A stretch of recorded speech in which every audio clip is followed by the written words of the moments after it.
नमस्कार दोस्तों। आज टॉपिक ऑफ द डे में हमारा जो टॉपिक है वो है मॉडल कोड ऑफ कंडक्ट, आचार संहिता। इसके बारे में हम लोग आज यहाँ पे डिटेल में देख के चल रहे हैं। जो ये टॉपिक देखिएगा आज, आचार संहिता मॉडल कोड ऑफ कंडक्ट। भारतीय निर्वाचन आयोग आर्टिकल नंबर 324 में आपका भारतीय निर्वाचन आयोग के बारे में बात किया गया। 324 में विधानसभा चुनाव कहाँ कहाँ पे हो रहा है याद रख के चलिएगा। असम, केरल, तमिलनाडु, पश्चिम बंगाल और आपका पौंडीचेरी की घोषणा के बाद आचार संहिता लागू कर दिया गया है। इसमें देखिएगा ताकि सभी राजनीतिक दल और उम्मीदवार चुनावी प्रक्रिया के दौरान निर्धारित नियमों का पालन कर सके। मॉडल कोड ऑफ कंडक्ट हमारा भारतीय निर्वाचन आयोग। भारतीय निर्वाचन आयोग के बारे में थोड़ा सा आपको बता दूं। भारतीय निर्वाचन आयोग आपका लोकसभा विधानसभा का इलेक्शन कंडक्ट करवाता है और भी इलेक्शन से कंडक्ट करवा के चल रहा होता है। तो ये राज्यों का विधानसभा का इलेक्शन है। समाचार में क्यों है खबरों में, मैंने अभी आपको बताया भारतीय निर्वाचन आयोग असम, केरल, तमिलनाडु, पश्चिम बंगाल और पौंडीचेरी में की घोषणाओं के बाद आचार संहिता लागू की जा चुकी है। सभी राजनीतिक दल जो सत्ता में है और विपक्ष में दोनों के लिए कोड ऑफ कंडक्ट यहाँ पे इंपॉर्टेंट रोल प्ले करता है। अगला देखिए क्या, what is the model code of conduct enforce during the elections. देख के चलिएगा आचार संहिता होता क्या है, इसके बारे में थोड़ा सा हम लोग जान लेते हैं। आचार संहिता के बारे में, आचार संहिता में देखिएगा, आचार संहिता नियमों का एक समूह है। ठीक है, ये नियम होते हैं कि क्या आपको करना है क्या नहीं करता। भारतीय निर्वाचन आयोग द्वारा निर्वाचित अवधि के दौरान राजनीतिक और सरकारी गतिविधियों को नियंत्रण करने के लिए जारी किया जाता है। इसका मेन उद्देश्य ये होता है कि जब इलेक्शन हो रहा हो तो किसी को ज्यादा बेनिफिट्स ना मिल जाए, सत्ताधार पार्टी को या रूलिंग पार्टी को। तो ये सारी चीजों के लिए यहाँ पे बनाया जाता है कि निष्पक्ष आपका चुनाव हो पाए। तो उद्देश्य क्या है इसका, आपका निष्पक्ष और सत्ताधारी दलों द्वारा सरकारी संसाधनों के दुरुपयोग को रोकना है।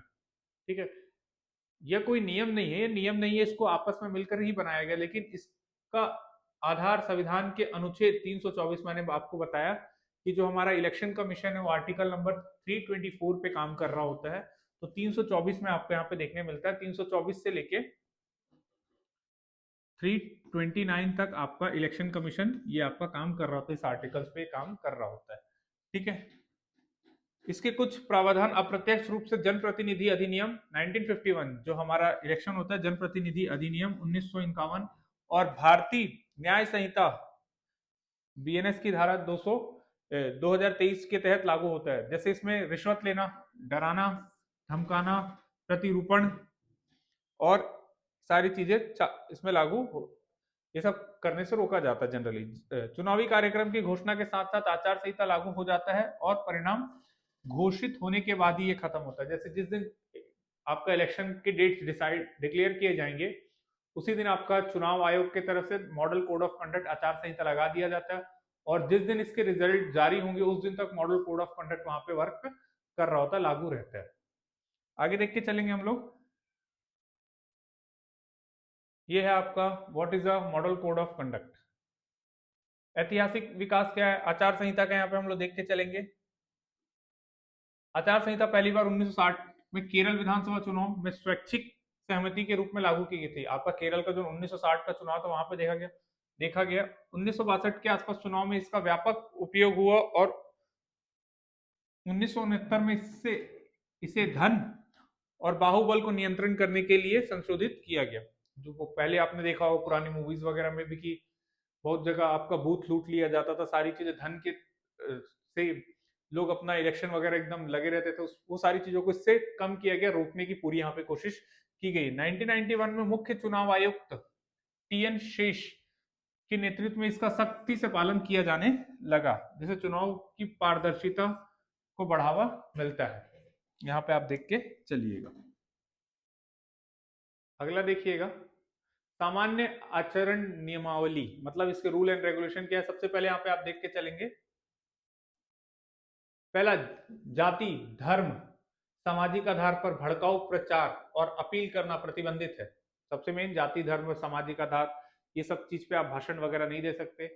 धार्मिक स्थलों का उपयोग चुनाव प्रसार के लिए नहीं किया जा सकता।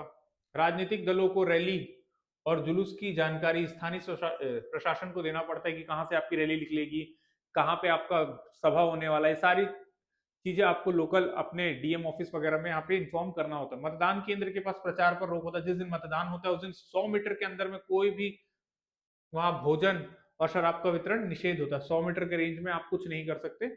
निर्वाचन आयोग निगरानी के लिए सामान्यतः व्यर्थ और पुलिस को पर्यवेक्षक नियुक्त किया जाता है। मतलब पुलिस वगैरह यहाँ पे आपको देखते हो, जब भी आप वोट करने जाते हो तो आपकी सिक्योरिटी में भी वहाँ पे बहुत सारी फोर्सेस लगी रहती है, डिप्लॉय किया जाता है। तो सारा चीज इसी में आपको देखने मिलता है। ये भारतीय निर्वाचन आयोग हमारा। सत्तारूढ़ दल के लिए प्रतिबंध। सत्तारूढ़ दल मतलब हो सकता है इलेक्शन के टाइम में कोई दल पार्टी में रही हो तो वो उसका कोई फायदा उठा सकती है। जैसे इंदिरा गांधी वाले केसेस में भी आपने देखा था, इसीलिए उनका इलेक्शन नल एंड अवॉइड किया गया था। तो वहां वाले केसेस ऐसा ना हो, इसके लिए यहाँ पे देख के चल। मंत्री और अधिकारी को चुनाव प्रचार के साथ नहीं जोड़ा जा सकता। मंत्री और आधिकारिक दौरे को अपने चुनाव प्रचार के साथ नहीं जोड़ सकते। अन्य प्रमुख नियम, सरकारी वाहन, गवर्नमेंट मशीनरी, इसी पे इंदिरा गांधी वाला केस आपको देखने मिलता है। कर्मचारियों का चुनाव प्रचार के लिए उपयोग नहीं किया जाता। कोई भी सरकारी वाहन, सरकार की कोई भी चीजें, सरकार के कर्मचारी वगैरह को यहाँ पे यूज नहीं किया जाता मॉडल कोड ऑफ कंडक्ट में।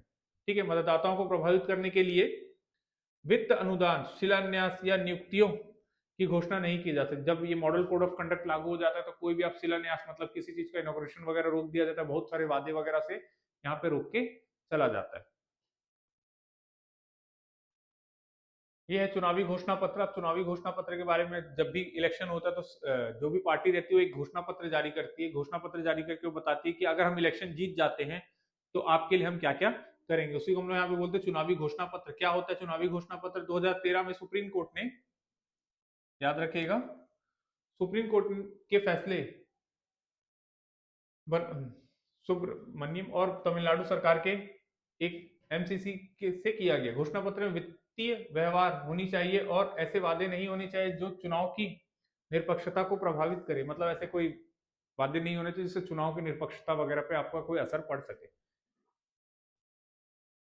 आगे देखिए, महत्वपूर्ण तथ्य में देखेगा एमसीसी की शुरुआत कब हुई आपकी? 1960 में। आप यहाँ पे देख के चल सकते हैं। 1960 में केरल में एक स्वैच्छिक निकाय के रूप में हुई थी और 1951 में इसको प्रभावी क्रियान्वयन किया गया। जनप्रतिनिधि अधिनियम 1951, याद रख के चलिएगा। जनप्रतिनिधि अधिनियम इंपॉर्टेंट रहेगा। पब्लिक रिप्रेजेंटेटिव एक्ट 1951 की धारा 123 में भ्रष्ट आचरण, रिश्वत, डराना, धमकाना आदि तो यहाँ पे बताया गया है कि आदि को संबोधित करता है। ठीक है। जनप्रतिनिधि अधिनियम, भ्रष्टाचार आचरण वगैरह यहाँ पे देख के चलेगा। टीएन शेष को एमसीसी को एक मजबूत चुनावी उपकरण बनाने का श्रेय दिया जाता। नाम याद रख के चलिएगा, टीएन शेषन। शेषन। ठीक है। सी विजिल्स ऐप के माध्यम से हजारों शिकायत रियल टाइम में दर्ज किए जा सकते हैं। याद रख के चलिएगा, चुनाव को जो पारदर्शी बनाता है वो आपका कौन सा? C vigil app. ये निर्वाचन आयोग का ऐप है सी विजिल, जिसमें आप अपना कंप्लेन वगैरह दर्ज कर सकते हैं यहाँ पे। ये कई राज्यों में सक्रिय है। क्लियर। अब नेक्स्ट देखते हैं हम लोग। ये आपका आज का मॉडल कोड ऑफ कंडक्ट यहाँ पे आपको देखने मिल जाता है।